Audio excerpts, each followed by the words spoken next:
बोलते हैं नजर ना हटी दुर्घटना घटी। अरे नजर ना हटी भाई, नजर ना हटी नहीं, नजर हटी। तो दुर्घटना घटी। हाँ, रास्ते से नजर हटेगी तो ठोकर लगेगी दुर्घटना घटी। और सीधा तल पुंगड़।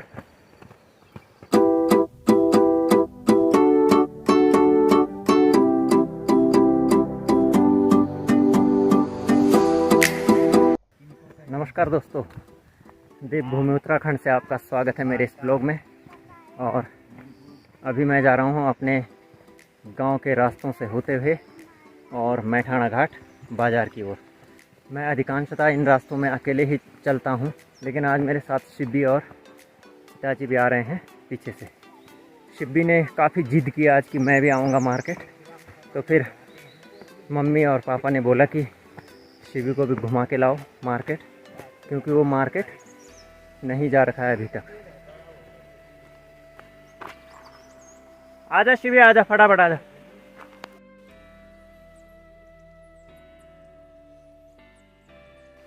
कहाँ जा रहे हैं हम?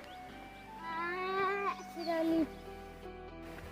ऐसा है ना, ये है ऊबड़ खाबड़ रास्ता, और तू मुझे कहानी सुनाएगा। अब पता चला नीचे गिर गया तो हो गया था, आफत आ जाएगी हमारी। मैंने रास्ते में देखा हूँ। चलते समय थोड़ी सुनाते हैं यार कहानी रास्ते में। अभी जब प्लेन रास्ता आएगा ना तब सुना लेना तो कहानी। अभी तो यहाँ आने तो वाला है। फिसलन है ना अभी यहाँ नीचे की ओर। हाँ तो फिर आने तो वाला है। नज़र किस तरह मारते हैं? यहाँ के लिए एक, यहाँ बोलते हैं ना पहाड़ों में, नज़र हटी और दुर्घटना घटी। क्या बोलते हैं? नजर ना हटी दुर्घटना घटी। अरे नज़र ना हटी भाई, नज़र ना हटी नहीं, नज़र हटी। तो दुर्घटना घटी। हाँ, रास्ते से नज़र हटेगी तो ठोकर लगेगी घटी। और सीधा तल पुंगड़।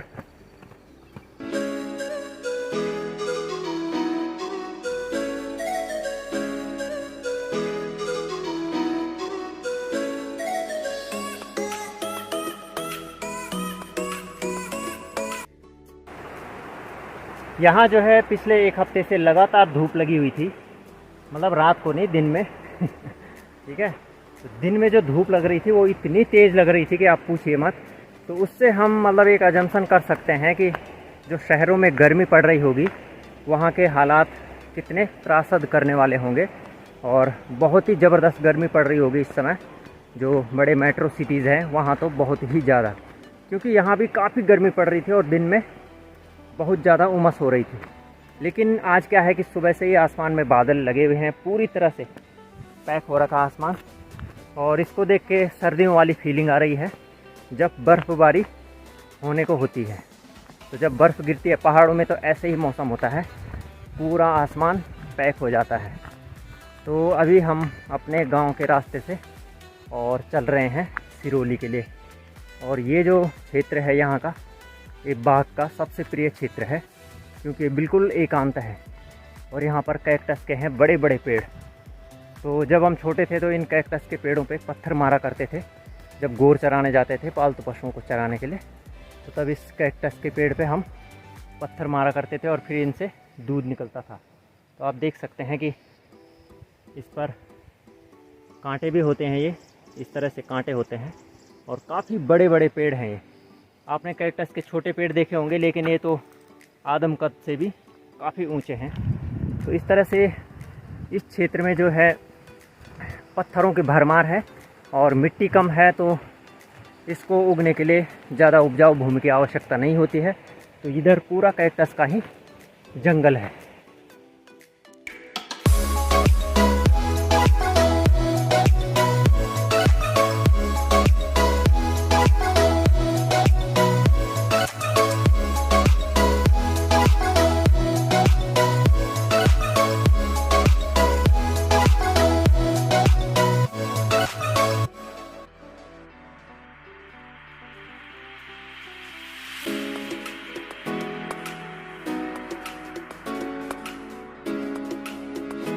सुबह ऑफिस जाने के लिए यदि शहरों में कोई आपसे कहे कि आपको 3 से 4 किलोमीटर पैदल जाना है डेली, तो पता नहीं वहाँ पैदल चलने का भी मन नहीं करता है। लेकिन इन पहाड़ों में अच्छा लगता है पैदल चलने में भी। थकान तो लगती है, लेकिन काफ़ी सुकून भरा रहता है इन रास्तों पे चलना। और अच्छा भी लगता है। लेकिन शहरों में हमारे पास वाहन होते हैं और सारे साधन होते हैं, तो इसलिए वहाँ पैदल चलना अच्छा भी नहीं लगता है। और फिर भीड़ भाड़ में जहाँ गाड़ी मोटर चलते रहते हैं, ऐसी जगहों पर पैदल चलने में भी काफ़ी तकलीफ़ का सामना करना पड़ता है। शायद इसलिए भी लोग कतराते हैं पैदल चलने से। लेकिन यहाँ पहाड़ों में हम लगातार पैदल चल रहे हैं। और कल सुबह मैं और पिताजी भी आए थे मार्केट, तो यहाँ कुछ सामान रखा था और उस सामान को लेने के लिए फिर हमें आज भी आना पड़ रहा है, क्योंकि कल भी हमारे पास काफ़ी सामान था। 20 किलो का जो चावल का थैला था वो मेरे कंधे में था। तो कल मैंने ब्लॉग नहीं बनाया क्योंकि मैं बहुत थका हुआ था और वैक्सीन लगाने के बाद बुखार भी आया, तो थोड़ा वीकनेस हो गई थी बॉडी में। लेकिन अब सब नॉर्मल है और हम बढ़ रहे हैं पहाड़ी रास्तों से आगे।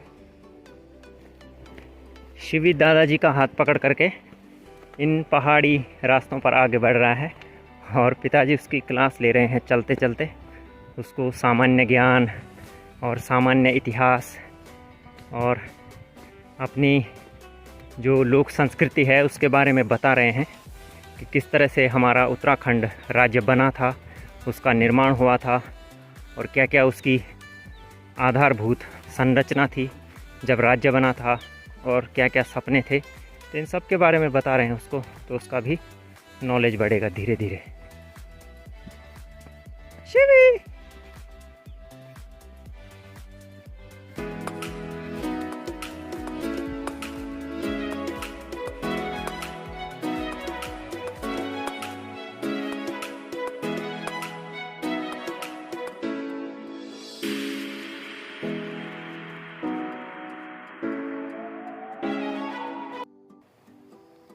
ये जो ऊपर आपको कुछ घर दिखाई दे रहे हैं, ये सिरोली का एक हिस्सा है और सिरोली भी हमारी ग्राम सभा खितोटिया में ही आता है। और यहाँ भी अलग अलग परिवार बसे हुए हैं अलग अलग स्थानों पर। तो इस तरह से काफ़ी विस्तृत है हमारा गांव और दूर दूर तक फैला हुआ है, लगभग 4 से 5 किलोमीटर के दायरे में।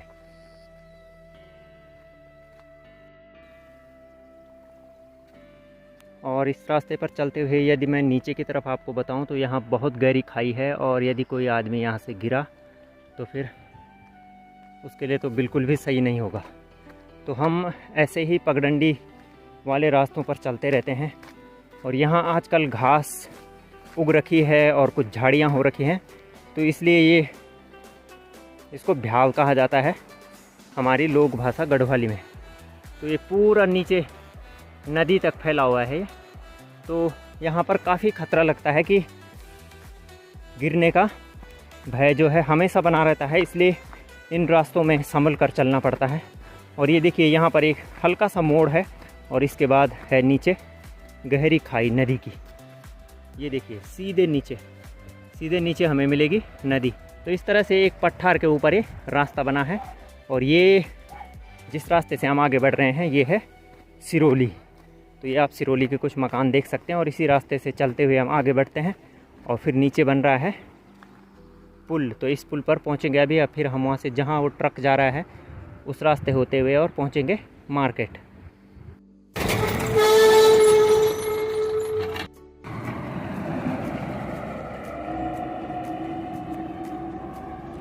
तो ये चली गई बस रामनगर से और थलीसैंण के लिए। तो ये काफ़ी लंबा सफ़र है और इस सफ़र को तय करके यहाँ तक पहुँच चुकी है ये बस। और अब हम पहुँच चुके हैं अपने गांव के स्टेशन सिरोली में।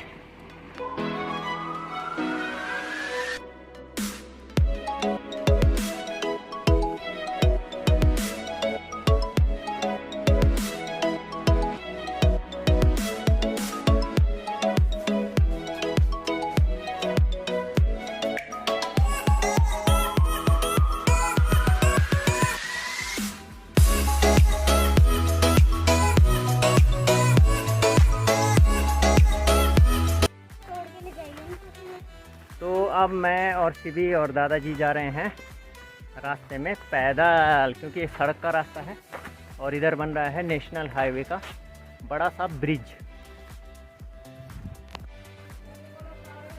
तो ये नेशनल हाईवे का पुल बन रहा है और आप देख सकते हैं कितना लैंडस्लाइड हो रखा है, यहाँ पूरा कटान कर रखा है। और उसके बाद इधर बन रहा है एक बड़ा सा पुल।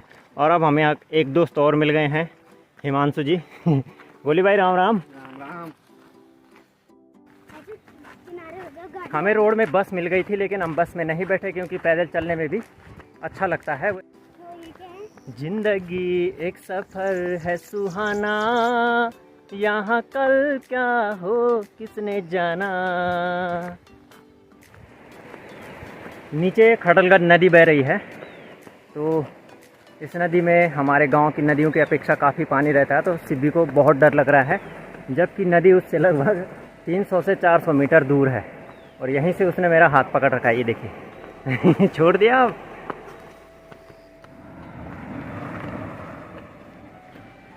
दिल्ली, काशीपुर, रामनगर से आने वाली गाड़ियाँ जिनको पौड़ी जाना हो वो इसी रास्ते से जाती हैं। और दादाजी चले गए हैं हमसे काफ़ी आगे, तो शिवी ने कहा कि अब दौड़ लगाते हैं, तो हम दोनों लगा रहे हैं अब दौड़ इस सड़क में। तो ये तो भाग्य आ गए मेरे से।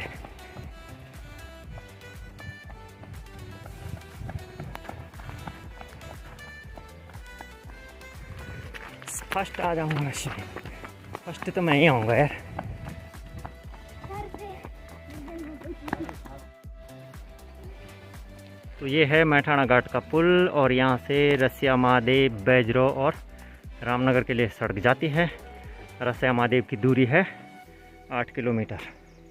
भाई जी राम राम। ठीक छो भाई जी राम राम। तुम कै बजे पहुँचो?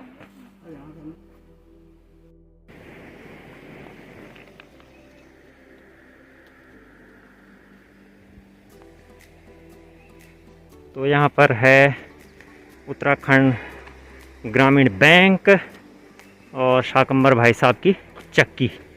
तो अभी फ़िलहाल हम इधर जा रहे हैं। और ये है रसिया महादेव को मैठाणा घाट से जोड़ने वाला लिंक मार्ग। यहाँ से रसिया महादेव की कुल दूरी है लगभग 8 से 8.5 किलोमीटर। और इसी मार्ग पर ठीक सामने है हनुमान मंदिर। जय हो पवन सुत हनुमान की जय। टाइट कर दो।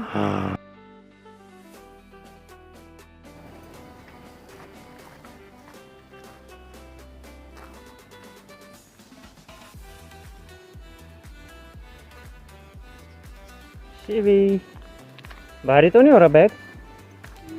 पक्का ना? चलो।